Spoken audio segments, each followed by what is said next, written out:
Hello मेरे सभी नादान परिंदों, कैसे हैं आप लोग। आज का सेशन बहुत इंपॉर्टेंट होने वाला है क्योंकि आप लोगों के एडमिशन फॉर्म्स आ गए हैं फॉर नीट 2024 और बहुत सारे स्टूडेंट्स को बहुत सारे कंफ्यूजन्स हैं, बहुत सारे सवाल हैं कि हमें कौन कौन से डॉक्यूमेंट्स रिक्वायर्ड हैं, सिग्नेचर कैसे करना है, फोटो कौन सी लगानी है, किस फॉर्मेट में लगानी है, थंब इंप्रेशन कहाँ होना चाहिए, present address, permanent address and most important codes कौन सा फिल करना है जहां पर क्वालिफिकेशन की बात आएगी। तो आइए इस वीडियो में मैं कोशिश करती हूं कि आपके सभी डाउट्स क्लियर हो जाएं। तो हम इस सेशन को स्टार्ट करते हैं।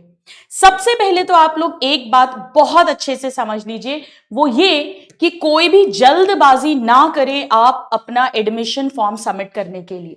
167 पेजेस का इंफॉर्मेशन बुलेटिन है, आप इसे ध्यान से पढ़िएगा, पर सारे इंपॉर्टेंट पॉइंट्स ऑफ कोर्स मैं आपको यहां पर आज बताने वाली हूं।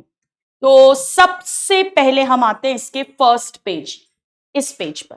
एक बात बहुत अच्छे से ध्यान रखिए, अगर आप गौर से देखिएगा यहां पर क्या लिखा हुआ है कि कोई correction facility will not be given after registration. Actually correction window open होती है, पर हमें उसके भरोसे नहीं बैठना। हमारा टारगेट है कि हम बिना कोई गलती करे फॉर्म फिल करें, क्योंकि अगर हम कुछ इनकरेक्ट भर देते हैं तो वो एक बहुत पैनिक क्रिएट करता है और उस पैनिक के कारण हमारी प्रिपरेशन हिंडर होती है, हमारी जो तैयारी है उस पर कहीं ना कहीं गलत प्रभाव पड़ता है उस डर के कारण। तो हमें सही तरीके से, तसल्ली से, आराम से फॉर्म को फिल करना है। Now very very very important, last submit button दबाने के पहले हमें सब कुछ डबल चेक करना है। मैं यहां सब सिखाऊंगी आपको। अब पर्टिकुलरली जो मैंने बात की थी, photograph, signature, hand and thumb impression और कौन कौन से सर्टिफिकेट्स हैं, इनके बारे में हम विशेष तौर पर बात करेंगे। ये बहुत ज्यादा इंपॉर्टेंट है। मोबाइल नंबर और ईमेल आईडी, मैं इसके बारे में भी अभी बात करूंगी। मोबाइल नंबर वही दीजिएगा जो आपके पास एक्सेस हो, जिसका मतलब अगर आप पापा का मोबाइल नंबर दे रहे हैं फॉर्म भरते टाइम पर, तो वो मोबाइल पे जब ओटीपी आएगा तो आप उसे तुरंत एक्सेस कर सकते हो। ये बात ध्यान रखिएगा। बेस्ट ये है कि आप वो मोबाइल नंबर दीजिए जो आपके पास हमेशा एक्सेसिबल है। अदरवाइज अगर आप आधार कार्ड यूज करेंगे तो आधार कार्ड से लिंक जो भी मोबाइल नंबर है वो आपका एक्सेसिबल होना चाहिए, क्योंकि ओटीपी उसी पर आने वाला है। इस बात को बहुत अच्छे से ध्यान रखना। ईमेल आईडी भी बहुत इंपॉर्टेंट है और ईमेल आईडी का पासवर्ड भी हमें बहुत अच्छे से याद होना चाहिए। ऐसा नहीं कि आपने कभी कोई ईमेल आईडी बनाई थी आप इसमें डाल दें, क्योंकि ईमेल आईडी पर ही सारे आपके इंपॉर्टेंट नोटिफिकेशंस आएंगे, काउंसलिंग तक के। तो मोबाइल नंबर और ईमेल आईडी हम वही देंगे जो हमारे हाथ में है, जिसका ओटीपी आए तो हम देख सकें और जिसका पासवर्ड हमें याद हो, ताकि कोई भी इंपॉर्टेंट जो भी नोटिफिकेशन आने वाला है एनटीए की तरफ से, काउंसलिंग तक, कॉलेज में एंट्रेंस तक, वो सब इन्हीं पर आने वाला है। Very very very important. Now यहां पर नेक्स्ट जिस बात का हमें ध्यान रखना है वो है जब हम मीडियम ऑफ पेपर को चूज करेंगे। मीडियम ऑफ पेपर हम अभी बात करेंगे, बहुत सारी लैंग्वेजेस में ये पेपर होगा। अगर आप इंग्लिश चूज करेंगे तो केवल इंग्लिश लैंग्वेज में क्वेश्चंस आएंगे, और अगर आप कोई दूसरी भाषा चूज करेंगे जैसे हिंदी, तो बायलिंगुअल पेपर आएगा, यानी क्वेश्चंस इंग्लिश में भी आएंगे और उस लैंग्वेज में भी आएंगे। Medium will not be changed at later stage. तो मीडियम भरते टाइम हमें एक्स्ट्रा केयरफुल होना है। इन सारे पॉइंट्स को अभी आप एक रजिस्टर लेकर 1 2 3 4 करके मेरे साथ लिखते जाइए। चलिए, तो अब हम आगे बढ़ते हैं। अब ये बहुत लंबा चौड़ा नोटिस है, ये तो आप सबको पता चल ही चुका है। मुझे आपको जो बात बतानी है वो ये है कि हम 9 मार्च तक भर सकते हैं 5 बजे तक, यानी तकरीबन 1 मंथ है। तो प्लीज कोई जल्दी मत करिए फॉर्म भरते में। कोई ऑस्कर नहीं मिलने वाला है, कोई नोबेल प्राइज नहीं मिलने वाला है। जल्दी फॉर्म फिल करके आप आराम से फॉर्म फिल करिए। 1 वीक 10 डेज भी लगेंगे, कोई प्रॉब्लम नहीं है। This is very very important point. ये तो फीस लिखी हुई है, ये तो खैर आप लोग सब देख ही लेंगे, आप सब डॉक्टर्स बनने वाले हैं, तो ये तो सब आपको ऑलरेडी कोई बहुत बड़ी बातें नहीं है। ऑफ कोर्स 5 मई को आपका एग्जाम है। एग्जाम लास्ट ईयर के पैटर्न जैसा ही है, मैं उस पर अभी डिटेल बात नहीं करूंगी। टोटल वही 200 क्वेश्चंस आएंगे, 3 घंटे 20 मिनट का हमें टाइम मिलेगा। 180 क्वेश्चंस अटेम्प्ट करने होंगे। 50 questions physics, chemistry, botany, zoology, वही कोई चेंज नहीं है, एग्जैक्टली सेम है जैसा था। नाउ ये तो खैर कोई ज्यादा बातें हैं नहीं। अब अगर आप ओबीसी कैटेगरी में आते हैं और अगर आपको किसी भी तरह का डाउट है कि मैं ओबीसी में हूं या नहीं हूं, तो जो सेंटर की ओबीसी लिस्ट है उसके अकॉर्डिंग होना चाहिए। तो आप इस वेबसाइट पर जब जाएंगे, यहां पर आप प्लीज डिटेल्स चेक कर लीजिएगा कि आप ओबीसी क्राइटेरिया में आते हैं या नहीं आते हैं। ये इंपॉर्टेंट इंफॉर्मेशन है। चलिए, तो अब हम आगे बढ़ते हैं। अब ये सब कुछ बहुत ज्यादा इंपॉर्टेंट नहीं है, ये 3 स्टेप्स में होगा, एक बात ध्यान रखिए। सबसे पहला स्टेप होगा रजिस्ट्रेशन करना, दूसरा स्टेप होगा एप्लीकेशन और तीसरा स्टेप होगा फीस सबमिट करना। रजिस्ट्रेशन फॉर्म भरते टाइम इसी में आगे जाकर एक क्या बोलना चाहिए, सैंपल एप्लीकेशन फॉर्म भी दिया हुआ है। तो जब आप इस वेबसाइट पर जाएंगे एनटीए की, तो वेबसाइट पर 2 ऑप्शंस होंगे, एक अगर आप ऑलरेडी रजिस्टर्ड है या अगर आप न्यू रजिस्ट्रेशन कर रहे हैं। जब आप न्यू रजिस्ट्रेशन पर क्लिक करेंगे, वो आपकी डिटेल्स मांगते जाएंगे, आप वो डिटेल्स भरते जाएंगे, डिटेल्स के बाद आप सबमिट करोगे, फिर सेकंड वो स्टेप कंप्लीटेड लिखकर आ जाएगा, फिर सेकंड स्टेप आएगा जहां पर आपको एप्लीकेशन फॉर्म आएगा। अब एक बात इसमें ध्यान रखिएगा कि जैसा मैंने आपसे बोला, मोबाइल नंबर और ईमेल आईडी वही दीजिएगा जो आपका एक्सेसिबल हो। आप एक काम और करिएगा, ये मैं आपको बहुत इंपॉर्टेंट बात बता रही हूं। कभी कभी क्या होता है, वैसे तो इसे कहीं लिख कर रख लेना अपने पासवर्ड को, पर कभी कभी हम फिर भी भूल जाते हैं या वो पेपर मिस हो गया, तो आप क्या करना, ये आपको बहुत हेल्प करेगा। सिक्योरिटी क्वेश्चन, एक सिक्योरिटी क्वेश्चन चूज कर लेना। व्हाट्स योर मदर नेम आप उसमें डालोगे तो बहुत सारी लिस्ट आ जाएंगी, और उसको जरूर आप फिल कर देना, ताकि कभी अगर आप पासवर्ड भूल भी गए, पासवर्ड मिस भी हो गया, तो सिक्योरिटी क्वेश्चन से अपन पासवर्ड रिट्राइव कर लेंगे। तो ये एक इंपॉर्टेंट इंफॉर्मेशन है जो मुझे आपको शेयर करनी थी। अब आइए मैं बात करती हूं सबसे जरूरी बातों की, जिसमें जिसमें सबसे पहले आएगा, 1 सेकेंड, 1 मिनट, जिसमें सबसे पहले आएगा photograph. Very very very important, please note करिए। फोटोग्राफ जो है बेटा, 2 तरह की फोटोग्राफ्स होंगी, बहुत ध्यान से सुनिए मुझे। 2 तरह की, एक होगी पासपोर्ट फोटोग्राफ और एक होगी post card photograph. Passport photo छोटी होती है, पोस्ट कार्ड साइज फोटो बड़ी होती है। पोस्ट कार्ड साइज फोटो, जैसे पोस्ट कार्ड बड़ा होता है ना 4x6 इंचेस, ये दोनों फोटोज जो हैं, इसका बैकग्राउंड वाइट होगा। वेरी वेरी वेरी इंपॉर्टेंट, मैं भी आपको वो फोटोज भी दिखा दूंगी।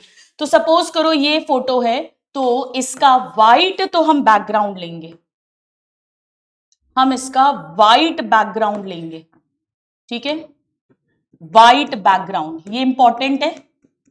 फोटो आप कलर्ड भी बनवा सकते हो या ब्लैक एंड व्हाइट बनवा सकते हो। आई वुड सजेस्ट कि आप कलर्ड फोटो बनवाना। फोटो जब आप बनवाएंगे तो उस पर 80% आपका चेहरा आना चाहिए, 80% चेहरा आना चाहिए। कहां गया, यहां नहीं लिखा, कोई बात नहीं, अभी हम बात कर, ये रहा, 80% फेस आना चाहिए, जिसमें आपके कान भी आने चाहिए। तो व्हाइट बैकग्राउंड होगा, कलर्ड या ब्लैक एंड व्हाइट फोटो होगी, और फोटो रीसेंट होनी चाहिए। रीसेंट का मतलब है फोटो न्यू ईयर 1 जनवरी 2024 या उसके बाद की क्लिक होनी चाहिए। इस फोटो पर आपका नेम भी आएगा और आपने ये फोटो कब बनवाई है, डेट ऑफ टेकिंग फोटो भी आएगी। तो मैं फिर से कहती हूं, आप एक कलर्ड फोटो बनवाएंगे जिसका व्हाइट बैकग्राउंड होगा। 80%, ये बहुत छोटी छोटी चीजें, फॉर्म रिजेक्ट हो जाता है, बहुत टेंशन होता है। 80% उस फोटो में आपका चेहरा होगा, कान मिला के। अगर आप स्पेक्स पहनते हैं तो स्पेक्स लगाएंगे, बिल्कुल चश्मा अगर आप पहनते हैं। पर अगर आप चश्मा नहीं पहनते हैं तो गॉगल्स नहीं लगाएंगे। आजकल बच्चों की बड़ी आदत है, सोशल मीडिया के कारण से रात में भी फोटो खिंचाते तो स्टाइल मारने के लिए गॉगल्स लगा लेते। गॉगल्स नहीं, अगर चश्मा पहनते हो एग्जाम देने के लिए तो ही स्पेक्स लगे होंगे। तो बिल्कुल अच्छे से ये बात क्लियर हुई। अब आप करेंगे क्या, आपने फोटो बना ली, पासपोर्ट साइज और पोस्ट कार्ड साइज दोनों में सेम फोटो बनाओगे आप, सेम फोटो, सेम, और 6 से 8 एक्स्ट्रा फोटोज, बहुत सारी फोटोज बनवाना बेटा, क्योंकि यही फोटोज आपकी काउंसलिंग तक, कॉलेज में एंट्री तक चलने वाली है, सेम फोटो चलेगी। तो रीसेंट फोटो बनवानी है, बहुत इंपॉर्टेंट है, यही 3-4 बातें हैं जो इंपॉर्टेंट है। व्हाइट बैकग्राउंड होगा, कलर्ड फोटो होगी, 80% फेस होगा कान इंक्लूड करके, स्पेक्स लगाते हो तो स्पेक्स होगा, गॉगल्स वगैरह नहीं लगाओगे, और सेम फोटो पासपोर्ट साइज में भी बनवाओगे, पोस्ट कार्ड साइज में भी बनवाओगे, 6-8 खूब सारी कॉपीज बनवा के रखना। काउंसलिंग तक, एडमिट फॉर्म में, हर जगह पर आपको सेम फोटो यूज करना है, वेरी वेरी इंपॉर्टेंट। अब आप क्या करोगे, जैसे आपने फोटो खिंचवा ली, उसके बाद आपने फोटो का फोटो क्लिक किया, फोटो का फोटो खींचा और उसको जेपीजी फॉर्मेट में कन्वर्ट कर दिया। बहुत सारे ऐप आते हैं, वेरी वेरी इंपॉर्टेंट, सब कुछ आप जेपीजी फॉर्मेट में कन्वर्ट करोगे, और जेपीजी में भी वो साइज पूछते हैं जब आप कन्वर्ट करोगे, तो 10 से 200 केबी साइज में आपको उसे कन्वर्ट करना है। ये करके आप रख लो, फॉर्म भरने के पहले ये करके आप रख लो, ताकि जब आप फॉर्म भरोगे और जब फोटो का ऑप्शन आएगा तो आपको अपलोड करना होगा। जहां भी आपने इस फोटो को सेव किया हुआ है, आपने क्या किया, आपने फोटो खिंचवाई, क्लिक करवाई, उसका फोटो खींचा, उसे 10 से 200 केबी के जेपीजी फाइल में कन्वर्ट करके सेव किया, उसे ही आप अपलोड करेंगे फॉर्म भरते टाइम। और हार्ड कॉपी जो है फोटोज की, 6-8-10 फोटो अलग से एक्स्ट्रा रख लेना। बिल्कुल अच्छे से क्लियर हो गया, फोटो में कहीं कोई कंफ्यूजन नहीं है। चलिए आगे बढ़ते हैं। तो ये तो हमने बात कर ली फोटो की, वेरी वेरी इंपॉर्टेंट। अब हम आते हैं सिग्नेचर की। देखो सिग्नेचर कैसे करना होगा, जैसे मान लो ये एक बॉक्स है जहां पे आपको साइन करने हैं, आपको रनिंग सिग्नेचर करने हैं। आप क्या करोगे, मेरी बात ध्यान से सुनो, आप क्या करोगे, आप एक A4 साइज पेपर लेना, ये एक A4 साइज पेपर लिया, ठीक है, एक व्हाइट पेपर लेना और इस पर अपने साइन कर देना। सपोज ये मैंने साइन कर दिया, ठीक है, ये साइन कर दिया, 1 सेकेंड, ये मैंने साइन कर दिया। साइन करने के बाद इसका फोटो खींचना और इसको भी कन्वर्ट करोगे आप। आपने क्या किया, मैं फिर से बोलती हूं, आपने क्या किया, मैं एक बार फिर से बोलती हूं। देखिए आपने क्या किया, आपने साइन करा, साइन, और उसको भी कन्वर्ट करा 4 से 30 केबी। मतलब आपने एक वाइट A4 साइज पेपर पर सिग्नेचर किया, जो भी आपका ऑफिशियल सिग्नेचर है, उसकी फोटो क्लिक की, उसे जेपीजी फॉर्मेट में कन्वर्ट करा, 4 to 30 केबी। याद रखना, बाकी सब कुछ 10 से 200 केबी है, केवल सिग्नेचर छोटा है 4 से 30 केबी, और इसे भी आपने सेव करके रख लिया।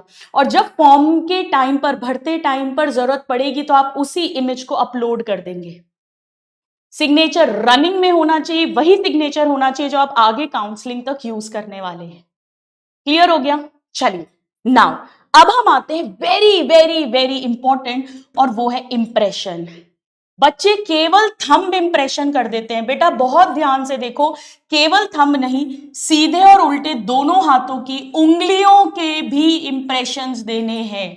ओनली थंब नहीं, पूरा पंजा।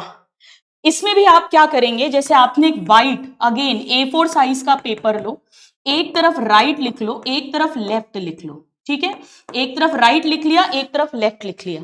उसके बाद आप इंक ले लेना, मेरे पास अभी नहीं है तो मैंने इंक पैड लिया हुआ है, ठीक है। अब ध्यान से देखो, ये जो पहला पहला है हिस्सा, पांचों का, पूरी 4 उंगली, 4 फिंगर्स और थंब, इसको इसमें अच्छे से प्रेस किया, अच्छे से प्रेस किया, पूरा पूरा आना चाहिए। और उसके बाद ये मेरा राइट हैंड है, ये मेरा राइट हैंड है, हल्का सा ऐसे करके ये मैंने लगा दूंगी। फिर मैं अपने ऐसे ही लेफ्ट हैंड का लूंगी और उसे यहां लगा दूंगी। A4 साइज के व्हाइट पेपर पर मैंने इंक लगाने के बाद में पूरे राइट और लेफ्ट लिख देना, राइट हैंड का राइट पे लगाना, लेफ्ट हैंड का लेफ्ट पे लगाना, फिंगर्स और थंब पूरा पूरा पूरा पूरा लगाना, और उसके बाद इसका फोटो लेना, और फोटो लेकर इसको भी जेपीजी फॉर्मेट में कन्वर्ट करना, और 10 से 200 केबी इस साइज में सेव कर लेना। और फिर जहां पर जरूरत पड़ेगी वहां पर इसको सेव्ड इमेज को अपन अपलोड कर देंगे। बिल्कुल अच्छे से क्लियर हो गया ये। नाउ इसके अलावा आपको PWBD सर्टिफिकेट अगर है तो उसकी भी कॉपी स्कैन कर लेना, वो 50 से 300 KB का होगा, अगर एप्लीकेबल है, नहीं है तो कोई बात नहीं। तो सबसे जरूरी passport size photo, post card size photo, thumb and finger impressions और सिग्नेचर, ये बहुत इंपॉर्टेंट बातें हैं। अब ध्यान से सुनिए, जो एक्चुअल फॉर्म आया है, जो जो कॉपी सैंपल फॉर्म है, उसमें तो बहुत सारी चीजें मांग बताई गई हैं, जैसे गैप सर्टिफिकेट है, आपका एड्रेस प्रूफ का सर्टिफिकेट है, बट ये सब कुछ ओरिजिनल फॉर्म में नहीं है। तो ये सब आपके पास अभी नहीं है तो आप पैनिक मत करना, अगर है तो अपने पास रखे रहो, नहीं है तो घबराओ मत, आपके पास टाइम है। ये एनटीए जरूर काउंसलिंग के टाइम पे मांगेगा। वो कौन कौन से डॉक्यूमेंट्स होंगे मैं अभी लिख भी दूंगी। चलिए, सो सिग्नेचर, फोटोग्राफ बहुत बहुत बहुत ज्यादा जरूरी है। ये सारी बातें मैंने आपको बता दी। चल आगे बढ़े, ये बहुत इंपॉर्टेंट चीज थी। नाउ ये सब फिर आप अपना प्रूफ, अच्छा हाँ एड्रेस प्रूफ, भाई ये चीज और सुन लीजिए आप, एड्रेस प्रूफ की बात और सुन लो, प्रूफ नहीं एड्रेस की। एड्रेस में दो तरह का एड्रेस डलेगा, एक डलेगा आपका प्रेजेंट एड्रेस और एक होगा आपका परमानेंट एड्रेस। एक बात ध्यान रखना, परमानेंट और प्रेजेंट एड्रेस के आसपास ही आपको सिटी मिलेगी, जो एग्जाम सेंटर मिलेगा। क्लियरली मेंशन्ड है कि प्रेजेंट एड्रेस जो है वो आप कोचिंग सेंटर का एड्रेस नहीं डाल सकते हो, कोचिंग सेंटर का एड्रेस नहीं डलेगा। ऐसा नहीं आप कोटा में पढ़ाई कर रहे हैं तो कोटा में पीडब्ल्यू के सेंटर का, विद्यापीठ का एड्रेस डाल दोगे, ऐसा काम नहीं करना है। आप चाहे तो परमानेंट एड्रेस को ही प्रेजेंट एड्रेस में डाल दो, उन्हें नहीं पता आप कहां रह रहे हो, कहां से पढ़ रहे हो, लेकिन कोचिंग सेंटर का एड्रेस नहीं डलेगा, इस बात को बहुत अच्छे से ध्यान रख लेना। ठीक है, बाकी एड्रेस का प्रूफ होना चाहिए आपके पास में, जो अभी नहीं अटैच करवा रहे हैं वो, बट हाँ काउंसलिंग के टाइम पर होना चाहिए डोमिसाइल वगैरह के लिए। फी पेमेंट तो खैर आपको पता ही है, आप लोग सब ऑनलाइन शॉपिंग करते ही रहते हो, तो ये तो सबसे आसान सेक्शन बनाते ही है ताकि कोई गड़बड़ ना करे, पैसे तो सबके आ ही जाए। ठीक है, सो ये इंपॉर्टेंट था, आइए मैं आपको बता देती हूँ। यहां पर मुझे आपको एक बात और बतानी थी। सो अब हम बात कर लेते हैं फटाफट से। ये तो एनटीए के बारे में बताया गया है, एनटीए क्या है वो तो हम बखूबी जानते हैं भाई, एनटीए क्या है हमें कोई शक नहीं है, हम अच्छे से जानते हैं। नीट के बारे में बात की गई है, ये भी हम जानते हैं। जैसे इसमें बताया गया है कि नीट कौन कौन दे सकता है, तो नीट के थ्रू बहुत सारे कोर्सेज हैं, आपको पता ही है, BAMS, BUMS, BSMS, BHMS, even अगर आप नर्सिंग में जाना चाहते हैं उसके लिए भी यही है। तो ये सारा कुछ तो खैर आप लोगों को ऑलरेडी मालूम है, इसमें मुझे कुछ ज्यादा नहीं बताना आपको। नाउ एम्स और जिपमर के लिए भी यही पेपर है, ठीक है, ये चीज बिल्कुल क्लियर है, हमको कोई डाउट नहीं है। एम्स और जिपमर भी नीट के थ्रू ही होगा। ठीक है, अब मुझे और आपको जो इंपॉर्टेंट बताना है, ये सब कुछ इंपॉर्टेंट ज्यादा नहीं है हमारे लिए, मैं आपको बिल्कुल to the point summarised important information जो है वही बता रही हूं। ये देखिए, ये ऑलरेडी आप जानते हैं बहुत अच्छे से, पेपर बिल्कुल वैसा ही होगा जैसा पिछले साल हुआ था, जस्ट लाइक लास्ट ईयर, कोई भी चेंज नहीं है। तो जैसी आप प्रिपरेशन कर रहे हैं वैसा ही पेपर है, बिल्कुल एग्जैक्टली सेम पेपर है, वही फिजिक्स, केमिस्ट्री, बॉटनी, जोलॉजी सबके 50-50 क्वेश्चंस आएंगे, जिसमें से आपको 45-45 करने होंगे, section A, section B, everything everything exactly same, कुछ भी चेंज उन्होंने नहीं करा है। ड्यूरेशन वगैरह सब कुछ एवरीथिंग इज सेम। ये देखिए, ये है रीजनल, ये सारी लैंग्वेजेस हैं जिनमें पेपर होगा। लैंग्वेज बहुत ध्यान से सिलेक्ट करिएगा, अगर आप इंग्लिश में करेंगे तो केवल इंग्लिश में पेपर आएगा, अदरवाइज अगर आप कोई भी और लैंग्वेज चूज करते हैं तो इंग्लिश एंड उस लैंग्वेज में पेपर आएगा, यानी बाइलिंगुअल पेपर आएगा। तो लैंग्वेज सिलेक्ट करने में भी बहुत इंपॉर्टेंट है। आई थिंक मोर और लेस मैंने आपको सारे इंपॉर्टेंट पॉइंट्स बता दिए हैं। अब मुझे आपको कोड्स बताने हैं, कोड्स में स्टूडेंट्स बड़ा कंफ्यूज होते हैं, आइए अब हम कोड्स की बात करते हैं। देखिए, जब आप अपने क्वालिफाइंग कोड्स डालेंगे तो 7 कोड्स आते हैं। अब इसमें बड़ी सारी कहानी दी हुई रहती है, बहुत बड़ी लंबी चौड़ी, इतना सब पढ़ने की कोई जरूरत नहीं है, मैं आपको इसको टू द पॉइंट शॉर्ट में बता देती हूं कि ये क्या लिखा हुआ है। ध्यान से सुनो, अगर आप ट्वेल्थ अपीयरिंग हो, यानी आप इस साल ट्वेल्थ का एग्जाम दे रहे हो किसी भी बोर्ड से, आईसीएससी, सीबीएसई, कोई स्टेट बोर्ड, एनआईओएस, कुछ भी, और अभी आपका रिजल्ट नहीं आया है, आपका रिजल्ट जून जुलाई में आएगा, यानी अगर आप इस साल एग्जाम दे रहे हो बोर्ड्स का, यानी अपीयर कर रहे हो, भले ही आपके पास बायो एडिशनल सब्जेक्ट है, तो भी आप कोड 1 डालेंगे। यानी बिल्कुल सिंपल है, हर स्टूडेंट जो इस साल ट्वेल्थ का एग्जाम दे रहा है और उसका रिजल्ट नहीं आया है, वो ट्वेल्थ के एग्जाम में बैठेगा, वो कोड 1 डालेगा। तो काफी सारे स्टूडेंट्स, फ्रेशर्स तो सब कोड 1 में चले जाएंगे। अब नंबर 2 आता है कोड 2। अगर आपका ट्वेल्थ पास हो गया है किसी भी बोर्ड से, आईसीएसई, सीबीएसई, किसी भी बोर्ड से, अगर आपका ट्वेल्थ पास हो गया है, यानी अगर आप ड्रॉपर हैं, तो आप कोड 2 डालेंगे। गैप सर्टिफिकेट के लिए टाइम है, अभी अपलोड करने को नहीं मांगा है। यानी मेजॉरिटी स्टूडेंट्स कोड 1 या कोड 2 में ही आ जाते हैं। केवल अगर आप केरला बोर्ड, कर्नाटका बोर्ड से हैं और प्री यूनिवर्सिटी, एक मिनट, प्री यूनिवर्सिटी कोर्स में हैं, एनरोल्ड हैं, तो आप कोड 3 डालेंगे। बेटा कर्नाटका भी बोर्ड अगर आपका है, अगर आप कर्नाटका में रहते हो और सीबीएसई बोर्ड से हो, तो फिर कोड ये नहीं डलेगा। फिर अगर आप ट्वेल्थ में हो तो कोड 1, और ड्रॉपर हो या ट्वेल्थ पास्ड हो तो कोड 2। सिर्फ अगर आप कर्नाटका बोर्ड पर्टिकुलर में है तो प्री यूनिवर्सिटी कोर्स वहां होता है, अगर आप उसमें है तो कोड 3 डालेंगे। अब अगर आप बीए, एमएस, बीएचएमएस, बीडीएस कर रहे हैं और इस साल भी नीट दे रहे हैं, आपने पास नहीं किया है, आप first year, second year, third year किसी में भी हैं, तो कोड 4 होता है। अगर आप फर्स्ट ईयर या सेकेंड ईयर बीएससी में हैं, अभी रिजल्ट आया नहीं है, अभी फर्स्ट ईयर का एग्जाम देने वाले हो नीट के पहले, या सेकेंड ईयर का देने वाले हो, अभी रिजल्ट आया नहीं है, तो कोड 5 डलेगा। और अगर पास हो गया है बीएससी तो कोड 6 डलेगा। अब मेरी बात ध्यान से सुनो, आप ऐसा भी कर सकते हैं कि अगर आप कोड 4 हो, कोड 5 हो या कोड 6 हो, तो आप कोड 2 ही डाल दो, क्योंकि ये सब ड्रॉपर्स हैं भाई, उन्हें क्या पता आप कहाँ BA, MS, BHMS, BDS, BSc कहाँ कर रहे हो, आपको तो उन्हें डॉक्यूमेंट्स लाकर देने रहेंगे। तो आप चाहें तो कोड 2 डाल सकते हैं, वरना स्पेसिफिकली मैंने आपको बता दिया है। और जितने भी एनआरआई स्टूडेंट्स हैं, कोई भी एनआरआई स्टूडेंट, वो कोड 7 डालेगा। तो वो जो लंबी चौड़ी कथा कहानी है, मैंने उसको एकदम शॉर्ट में बता दिया है कि किसे कौन सा कोड डालना है, या सबसे ज्यादा कंफ्यूजन होता है। क्लियर है? चलिए, अब मैं आपको एक इंपॉर्टेंट चीज बता देती हूं, ये बहुत ज्यादा इंपॉर्टेंट है, और वो ये है कि स्टूडेंट्स 10th की जो मार्कशीट है, उसी के अकॉर्डिंग मम्मी पापा का नाम, आपकी डेट ऑफ बर्थ, वो सब कुछ 10th की मार्कशीट में जो लिखा हुआ है उसी के अकॉर्डिंग आपको लिखना होगा। दूसरा, एड्रेस का जो प्रूफ है। तीसरा, कास्ट सर्टिफिकेट, अगर आप एससी एसटी किसी कास्ट में आते हैं, और गैप सर्टिफिकेट अगर आप ड्रॉपर हैं। ये सैंपल फॉर्म में तो दिए गए हैं, पर एक्चुअल फॉर्म में नहीं मांगे गए हैं।